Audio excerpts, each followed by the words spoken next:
don't think he likes his veggies. So, I'm just here for a little quickie, but we have a new British dinosaur on the scene. Hey! Although it's not Yorkshire.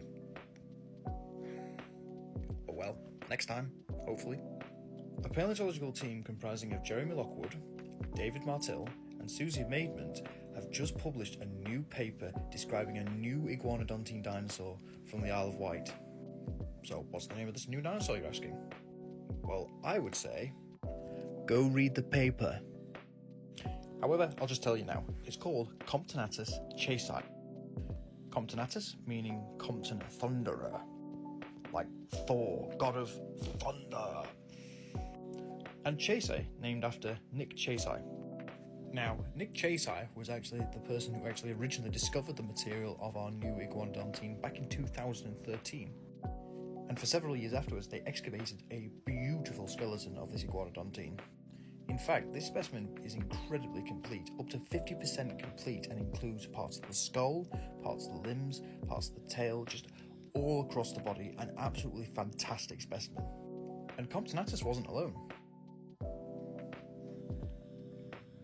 This was not an ideal bat. So, we know Comptonatus came from the Isle of Wight, but specifically, which kind of rock layers did it come from? Well, Comptonatus came from the plant debris beds of the Wessex Formation. And to some of you, you know who you are. You know exactly who you are. To those who know about the Wessex Formation, it is the absolute plethora full of dinosaurs, including some of the most famous British dinosaurs of all time. You had probably one of the most obvious British dinosaurs of all time, Iguanodon bernissartensis, but potentially these iguanodons on the Isle of Wight are not bernissartensis. It's like sort of having a drink a cup of tea and realising it's not Yorkshire tea, it's PG Tips. PG Tips used to be cool. Bring back the monkey. You also had Comptonatus and Iguanodon's smaller cousin, Mantellisaurus, which is actually another famous Isle of Wight dinosaur. And it doesn't stop there. Bristonis was another iguanodontian, and another one that Jeremy Lockwood named.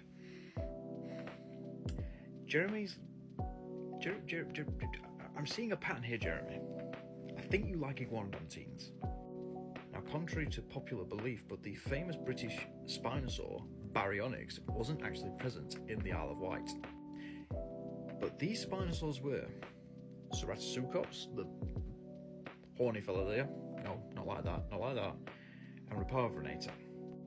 Now, these two would have been potential threats to our new iguanodontian Comptonatus, but they weren't the main threat.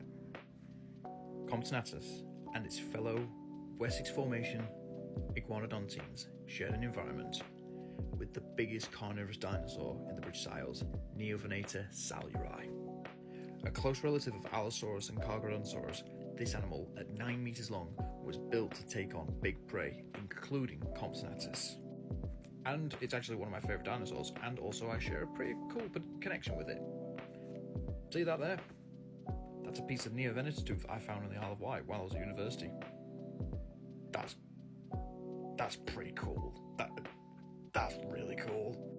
So, as we've established, there's a lot of iguanodontines in the Wessex Formation on the Isle of Wight. So, what makes Comptonatus distinct from all the other iguanodontines? Now, I highly encourage you to go and actually read the open access paper on this, but Comptonatus seems to be distinct from other iguanodontines in terms of its skull anatomy, in particular the shape of the skull, the shape of the teeth, which bear a primary groove on them, and also the anatomy of the tail vertebra closest to the hip. In particular, that jaw, the bottom jaw, is actually quite straight for an iguanodontine and makes it a very unusual trait for Comptonatus to have. But in combination with the unusual teeth, this means that Comptonatus probably fed on different plant material compared to the other iguanodontines such as Iguanodon and Mantellisaurus. This would have allowed it to do something called niche partitioning, which means basically you eat different things from your neighbours and it stops you from squabbling. And I don't think that'd be a very cool squabble. I mean, imagine it, 2 5-6 ton giant iguanodontines fighting over plants. I mean, the plants aren't going anywhere. I don't know, I'm not a vegetarian.